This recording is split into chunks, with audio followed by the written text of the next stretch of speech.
ছোটবেলায় রহস্য উপন্যাস পড়েননি এমন মানুষ খুঁজে পাওয়া ভার। জাহাজ ধ্বংস কবলিত হয়ে রবিনসন ক্রুসোর দুর্গম দ্বীপে আশ্রয় নিয়ে নানা প্রতিকূলতার মোকাবেলা করা কিংবা তিন গোয়েন্দার সঙ্গে মানুষ খেকো দ্বীপের অভিযানের মতো গল্প উপন্যাসের পাতায় মহাবিষ্ট হয়ে কতবারই না আমরা কল্পনায় সেসব অজানা দ্বীপরাজ্যে হারিয়ে যেতাম। সত্যিকার অর্থে দ্বীপগুলো যেন সীমাহীন রহস্যের আধার। কোনো কোনো দ্বীপ সাপ দংশঙ্কুর, কোনোটায় এমন সব আদিবাসী রয়েছে যাদের মাঝে আজও সভ্যতার ছোঁয়া লাগেনি বিন্দুমাত্র। আবার এমন কিছু দ্বীপ আছে যেগুলো ধন সম্পদে ভরা।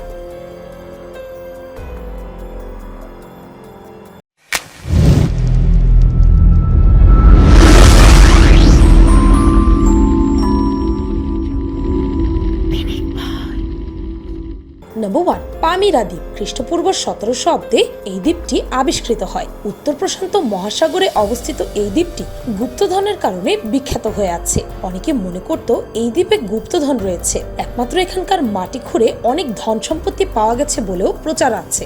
গুপ্তধন অনুসন্ধানকারীরা মনে করত জলদস্যুরা এই দ্বীপটিতে বিভিন্ন জাহাজ থেকে লুট করা সোনা গয়না ধন সম্পত্তি লুকিয়ে রাখত।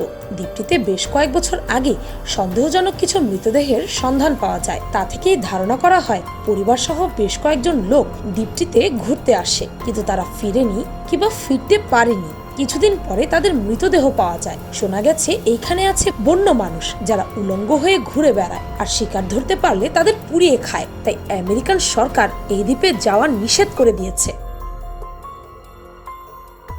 নম্বর 2, north brothers island. New York নগরীর একটি রহস্যময় জায়গা হলো এই নর্থ ব্রাদার্স দ্বীপ। ইস্ট রিভার নদীতে ব্রঙ্কস আর রাইকার দ্বীপের মাঝে অবস্থিত প্রায় 13 একর আয়তনের এই দ্বীপটি বহুদিন আগে ছিল জাহাজডুবি হয়ে যাওয়া হাজার খানেক লোকের শেষ আশ্রয়স্থল। পরে এখানে গড়ে তোলা হয় যক্ষা, পিতজ্বর, স্মল পক্স এইসবে আক্রান্ত ছোঁয়াচে রোগীদের বিচ্ছিন্ন করে রাখার একটি হাসপাতাল। এখানে ঠাঁই হয়েছিল আমেরিকার প্রথম টাইফয়েড রোগিনী টাইফয়েড মেরি। দ্বিতীয় বিশ্বযুদ্ধের পর এখানে আশ্রয় দেওয়া হয়েছিল বয়স্ক সৈনিকদের। পরবর্তীকালেও এখানে চিকিৎসা হতো হেরোইন আসক্তদের। বিংশ শতকে 6 দশকের গোড়ার দিকে এই হাসপাতাল বন্ধ হয়ে যায়। পরে কালের নিয়মে হাসপাতাল ভবনটি ধীরে ধীরে জীর্ণ হয়ে পড়ে। বর্তমানে এই দ্বীপে একটি পক্ষীরালয় গড়ে উঠেছে। কালোচুরো নাইট হেনরা ডিম পাড়তে এখানে দল বেঁধে ভিড় জমায়। এখানে মানুষের যাওয়া একেবারে বন্ধ করে দেওয়া হয়েছে। নম্বর 3, পোতেমিয়া আইল্যান্ড। উত্তর ইটালিতে ভেনিস এবং লিডোর মাঝখানে অবস্থিত পোতেমিয়া আইল্যান্ড ইটালির সবথেকে ভয়ঙ্কর ভুতুড়ে জায়গা বলে কুখ্যাত।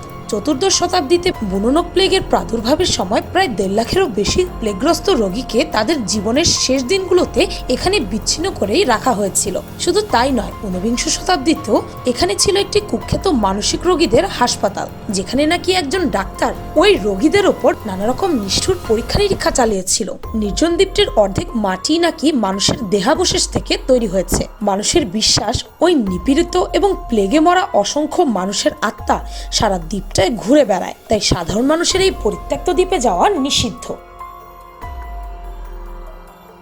নম্বর 4, স্নেক আইল্যান্ড। ব্রাজিলের সাও পাওলোর সমুদ্র তীর থেকে প্রায় 93 মাইল দূরে অবস্থিত দ্বীপ ইলা ডা কুইমারা গ্রান্ডা, যাকে ডাকা হয় স্নেক আইল্যান্ড নামে, তার অবশ্য একটা কারণও আছে। এই দ্বীপে নানা রকম বিষাক্ত সাপেদের বসবাস, যারা কিলবিল করছে প্রতিনিয়ত। প্রতি বছর 10 বর্গফুট জায়গায় 1টা থেকে 5টা করে সাপ, আর সেগুলো কোনো সাধারণ ঢোরা সাপ নয়, ভয়ঙ্কর রকম বিষাক্ত সাপ। এখানে আছে 1004 পৃথিবীর সব থেকে বিষাক্ত গোল্ডেন ল্যান্সেট সাপ, যার বিষ এতই তীব্র যে কামড়ের সঙ্গে সঙ্গে নাকি গায়ের মাংস খসে পড়ে। তাই ব্রাজিলের সরকার এখানে কাউকেই যেতে দেয় না। জীবনের নিরাপত্তার কথা ভেবে এখানে পর্যটকদের ঢোকা বন্ধ। কেবলমাত্র সর্প বিশেষজ্ঞ বিজ্ঞানীরাই ডাক্তারদের সঙ্গে নিয়ে এখানে প্রবেশের অনুমতি পান। আর এই দ্বীপটিতে বিশেষ করে বছরের একটা নির্দিষ্ট সময়ে সাপেরা যৌন মিলন করতে এভাবে একত্রিত হয়। নম্বর 5, গুইনার্ড দ্বীপ। 1942 সালে ব্রিটিশ সরকার জীবাণু অস্ত্র পরীক্ষার জন্য দ্বীপটি স্কটল্যান্ডের কাছ থেকে কিনে নেয়। সাইবেরিয়ান প্লেগ রোগের একটি পরীক্ষা চালানোর সময় দ্বীপটিতে এক ধরনের অ্যানথ্রাক্স রোগের জীবাণু ছড়িয়ে পড়ে, ফলে দ্বীপের প্রায় 95% প্রাণী মারা যায়। 1980 সাল পর্যন্ত গুইনার্ড দ্বীপ সবচেয়ে ঝুঁকিপূর্ণ স্থানের মধ্যে শীর্ষে ছিল। 1986 সাল থেকে বিজ্ঞানীরা দ্বীপটিকে জীবাণুমুক্ত করার প্রক্রিয়া শুরু করে দেয়। 1990 সালে দ্বীপটিকে ব্রিটিশ সরকার নিরাপদ ঘোষণা করলেও এখনো পর্যন্ত কেউ এই দ্বীপটিতে ভ্রমণে যায়নি। গবেষকদের ধারণা এই রোগে সাইবেরিয়ান প্লেগ রোগের জীবাণু এখনো ছড়িয়ে আছে। নাম্বার 6, নর্থ সেন্টিনেল দ্বীপ। ভারতের আন্দামান দ্বীপপুঞ্জের মধ্যে একটি হলো আদিম বেলাভূমি ও চোখ ধাঁধানো প্রাকৃতিক সৌন্দর্যের আকর এই নর্থ সেন্টিনেল দ্বীপ। প্রায় 60,000 বছর ধরে বসবাস করা এখানকার আদিম অধিবাসী সেন্টিনেলিজরা বাইরের দুনিয়া থেকে সম্পূর্ণ বিচ্ছিন্ন। বাইরের লোকদেরকে তারা মোটেই সহ্য করতে পারে না, তাদের দেয়া কোনো জিনিসও নিতে চান না, এমনকি সামনে এলে তীর ছুঁড়ে মেরে ফেলতেও দ্বিধা করে না। অনেক মানুষ লুকিয়ে তাদের কাছে যেতে গিয়ে প্রাণ হারিয়েছে। 2004-এর সুনামির পর দ্বীপটির অবস্থা দেখতে যাওয়া ভারতীয় কোস্টগার্ডের একটি হেলিকপ্টার তাদের তীর আক্রমণের মুখে পড়ে ফিরে আসতে বাধ্য হয়। ভারত সরকার এখানে বাইরের লোকের প্রবেশও নিষিদ্ধ করেছে। নাম্বার 7, ভয়ঙ্কর পুতুল দ্বীপ। মেক্সিকোর রাজধানী মেক্সিকো সিটি থেকে 17 মাইল দক্ষিণে জেকিমিলকো জেলায় রয়েছে এই বিস্ময়কর পুতুল দ্বীপ। সাধারণ একটি ঘটনা থেকে এই দ্বীপের রহস্যময় যাত্রা শুরু হয়। তা প্রায় 90 থেকে 95 বছর আগের ঘটনা। দ্বীপটি ছিল শীতল এবং অন্ধকারাচ্ছন্ন। 3 মেক্সিকান শিশু এই দ্বীপে পুতুল নিয়ে খেলা করছিল। খেলার ছলে তারা পুতুলের বিয়ে দিয়ে দেয়। খেলাকালীন সময়ে হঠাৎ একটি শিশু সেখান থেকে উধাও হয়ে যায়। শুরু হয় খোঁজাখুঁজি। অনেক খোঁজার পর পাশের একটি খালে সেই শিশুটির মৃতদেহ পাওয়া যায়। মেক্সিকোর অনেক সাহসী বীরেরও বুক কেঁপে ওঠে এই দ্বীপটিতে গেলে। আশ্চর্য, এই দ্বীপে গাছের ডালে ঝুলছে পুতুল, ছোট্ট পরিত্যক্ত ঘরের দেয়ালে ঝুলছে পুতুল। যেদিকে চোখ যায় সেদিকেই শুধু পুতুল আর পুতুল। এই নির্জন দ্বীপে এত পুতুল এলো থেকে সেটা কেউ আজও পরিষ্কার করে জানে না। তবে এই পুতুলগুলো আপনা আপনি এই দ্বীপে আসেনি। অনেকেরই ধারণা ডন জুলিয়ান সান্তানার নামের এক যাজক 1950 সালের দিকে এই দ্বীপটিকে তপস্যা করার জন্য বেছে নেয়। তার কাছে নাকি মৃত শিশুটির আত্মা আবদার করছিল যে ভয়ঙ্কর সব পুতুল এনে দ্বীপের চারপাশে টাঙিয়ে দেওয়ার জন্য। নাম্বার 8, ইসোলো দে লা গাইওলা। ছোট্ট একটি দ্বীপ, ছবির মতো একটি ভিলা। এই দ্বীপটির মালিক হতে পারা সৌভাগ্যের ব্যাপারই বটে, তবে সবার কাছে দ্বীপটি অভিশপ্ত। 19 শতকের শুরুর দিকে এই দ্বীপে বসবাস করতেন এক সন্ন্যাসী। একদিন এক জেলে এই দ্বীপটি কিনে ভিলা তৈরি করে। পরে ওই দ্বীপ থেকে বিতাড়িত হয়ে পড়ে সে সন্ন্যাসী। দ্বীপের প্রথম মালিক লুইগি তার মাছের ব্যবসায় ক্ষতি সামলাতে না পেরে দ্বীপটি বিক্রি করতে বাধ্য হন। এর পরের মালিক হ্যান্স ব্রাউ। তবে কিছুদিন পর কম্বলের মধ্যে মোড়ানো অবস্থায় তাকে রহস্যজনকভাবে মৃত পাওয়া যায়। আর মৃত্যুর কিছুদিনের মধ্যে তার স্ত্রীও সমুদ্রে ডুবে মারা যান। এর পরের মালিক এক ধনী জার্মান গাড়ি ব্যবসায়ী, যিনি হার্ট অ্যাটাকে মারা যান, তাও আবার এই ভিলাটা কেনার পরপরই। আবার তারপরের মালিক এক ওষুধ ব্যবসায়ী, যিনি পাগলাগারদে আত্মহত্যা করেন। এরপর আসেন জার্মান স্টিল ব্যবসায়ী বেবন কার্ল পল। তার ব্যবসাতেও নামে বিরাট ধস। ভিলা ছাড়তে হয় তাকেও। এভাবে পরপর অগণিত মানুষ এই দ্বীপটি কিনতে থাকেন। আর সবার সাথেই ঘটে রহস্যময় সব ঘটনা। সর্বশেষে দ্বীপটি কিনে নেন জিয়ান পাস্কেল নামে এক ইন্স্যুরেন্স ব্যবসায়ী। তিনি দেউলিয়া হয়ে জেলে যেতে বাধ্য হন। এত সব ঘটনার পর স্থানীয়রা তো বটেই, বাইরের মানুষও দ্বীপটি কিনতে উৎসাহ হারিয়ে ফেলেন। কেননা এই দ্বীপের মালিক যিনিই হচ্ছেন, কোনো না কোনোভাবে শেষ হয়ে যাচ্ছেন তিনি। তাই বর্তমানে এই দ্বীপটিতে মানুষের যাতায়াত বন্ধ করে দেওয়া হয়েছে। নাম্বার 9, রামরি দ্বীপ। রামরি দ্বীপ কুমিরের দ্বীপ। রামরি দ্বীপের জলাভূমিতে লোনা পানির কুমির ছিল সংখ্যায় অগুন্তি। দ্বিতীয় বিশ্বযুদ্ধে ভাগ্যাহত সৈনিকরা যেচে পড়ে যেন হাজির হলো ক্ষুধার্ত কুমিরের সামনে। ধারণা করা হচ্ছে 1000 সেনার মধ্যে জলাভূমিটি পার হতে পেরেছিল মাত্র 20 জন। বাকি সবাই কুমিরের পেটে গেছে। এরপর থেকে ওই দ্বীপ নিয়ে মানুষের মধ্যে আতঙ্ক বিরাজ করতে শুরু করে। যদিও জলবায়ু পরিবর্তনের প্রভাবে বেশিরভাগ কুমিরই এখন লোপ পেয়েছে। নাম্বার 10, বাল্ট্রা দ্বীপ। প্রকৃতির বিচিত্র কিছু দ্বীপ অমীমাংসিত রহস্য হিসেবে আজও বিস্ময়ের সৃষ্টি করে রেখেছে। এগুলোর মধ্যে সবচেয়ে উল্লেখযোগ্য হচ্ছে বাল্ট্রা দ্বীপ। গ্রীষ্মমণ্ডলীয় দ্বীপপুঞ্জ হয়, এখানে প্রচুর বৃষ্টি হয়, কিন্তু অদ্ভুত ব্যাপার হলো বৃষ্টির এক ফোঁটাও পড়ে না বাল্ট্রাতে। কি এক রহস্যজনক কারণে যতই বৃষ্টি হোক না কেন, সেটি বাল্ট্রার অনেক ওপর দিয়ে গিয়ে অন্য পাশে গিয়ে পড়ে।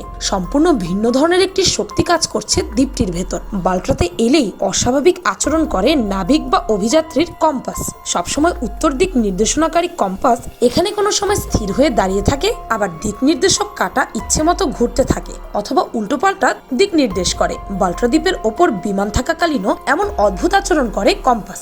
আবার দ্বীপ পার হলেই সব ঠিকঠাক। বাল্ট্রা দ্বীপে পা দেওয়ার সঙ্গে সঙ্গেই যে কারো মাথা অনেক হালকা হয়ে যায়। অজানা অচেনা কোনো এক জায়গায় হারিয়ে যাওয়ার আশ্চর্য রকম অনুভূতি আচ্ছন্ন করে ফেলে মনকে। বেশিক্ষণ এই দ্বীপে থাকলে চলে আসার পরও কিছুদিন সেই আশ্চর্য অনুভূতি নাকি থেকেই যায়। অদ্ভুত দ্বীপ বাল্ট্রায় কোনো গাছ নেই, নেই কোনো পশু পাখিও। কোনো পশু পাখি এই দ্বীপে আসতেও চায় না।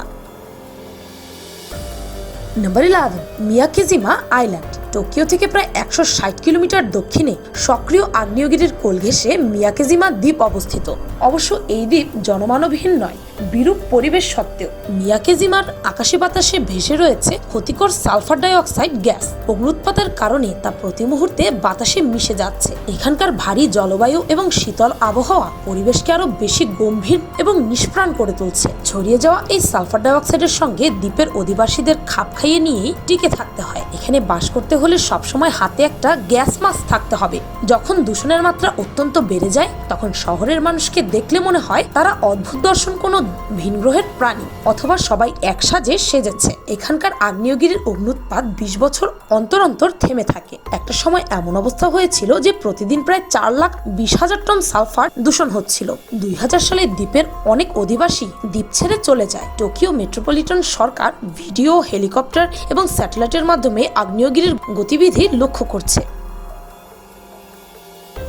নাম্বার 12, বোভেট দ্বীপ। পৃথিবীর নানা প্রান্তে ছড়িয়ে রয়েছে রহস্যে ঘেরা বহু দ্বীপ উপদ্বীপ। বোভেট নামে একটি দ্বীপ রয়েছে মেরু অঞ্চলে। সেই দ্বীপটিকে এ যাবৎকালে সন্ধান পাওয়া দ্বীপের মধ্যে সবচেয়ে রহস্যময় আর দুর্গম বলা হয়। দ্বীপটিতে স্থলপথে যাওয়ার কোনো উপায় নেই, জলপথে যাওয়াও প্রায় দুঃসাধ্য ব্যাপার। রহস্যময় এই দ্বীপ সম্পর্কে যা কিছু জানা গেছে তা জানা হয়েছে কৃত্রিম উপগ্রহ ও বিমানের মাধ্যমে ওপর থেকে। বোভেট দ্বীপে যে কোনো মানব বসতি গড়ে উঠেছিল তেমন কোনো প্রমাণ পাওয়া যায়নি। তবে 60-এর দশকের একটি পরিত্যক্ত লাইফবোট দেখতে পাওয়া গেছে, কিন্তু দ্বীপের কোথাও লাইফবোটে ব্যবহারকারী কাউকে পাওয়া যায়নি। এই দ্বীপটি নিয়ে এমন কিছু কথা প্রচলিত আছে যার সত্যতা আজও পাওয়া যায়নি। যেমন বলা হয়ে থাকে যে বোভেট দ্বীপের পাশেই আরো একটি দ্বীপ ছিল, অথচ তেমন কোনো দ্বীপ ছিল কিনা তার কোনো প্রমাণ পাওয়া যায়নি। দ্বীপটির আয়তন 75 বর্গমাইল। পুরোটা দ্বীপ বরফে ঢাকা, তাই উল্লেখযোগ্য কোনো প্রাণীও সেখানে নেই বলে মনে করা হয়। বিজ্ঞানীদের ধারণা বোভেট দ্বীপে শুধু পেঙ্গুইন, সিল আর 2-1 প্রজাতির সামুদ্রিক পাখির সন্ধান পাওয়া যেতে পারে।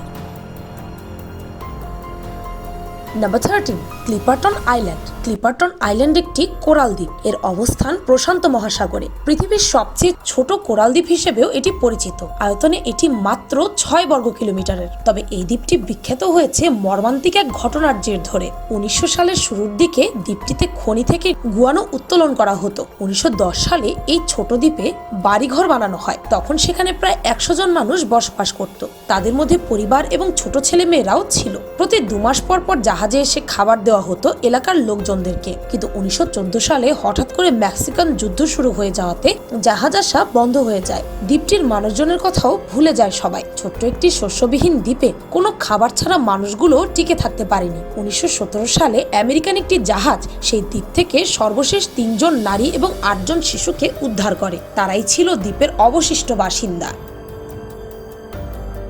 নতুন জায়গা, নতুন দেশ, নতুন মানুষ দেখার আকর্ষণ আমাদেরকে অহরহ টানতে থাকে। বিশ্বের সপ্তম আশ্চর্য ছাড়াও পৃথিবীর কোণে কোণে ছড়িয়ে থাকা নয়ন মনোহর প্রাকৃতিক সৌন্দর্য ও আধুনিক বিজ্ঞানের উদ্ভাবনী বিস্ময় মানুষকে নিরন্তর আকর্ষণ করে। কিন্তু পৃথিবীর বিভিন্ন প্রান্তে এমন কিছু স্থান আছে যেখানে মানুষ চাইলেও যেতে পারে না। বিজ্ঞানের এই উৎকর্ষতার যুগে এমন অনেক স্থান আছে এখনো যা রহস্যাবৃত এবং অনাবিষ্কৃত।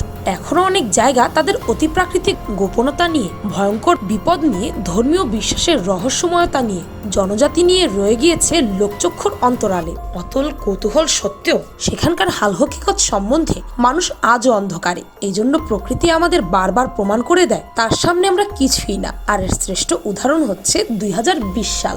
ভিডিওটি ভালো লাগলে আপনার ফ্রেন্ডস এন্ড ফ্যামিলির সাথে শেয়ার করতে পারেন। আর পিনিক পে চ্যানেলকে সাবস্ক্রাইব করে বেল আইকনে অল নোটিফিকেশন অন করতে ভুলবেন না যেন। শুধুমাত্র এভাবেই পিনিক পেয়ের প্রতি ভিডিওর নোটিফিকেশন আপনার কাছে পৌঁছে যাবে। আমি ফাল্গুনি, আজকের মতো পর্যন্তই। দেখা হচ্ছে পরের ভিডিওতে।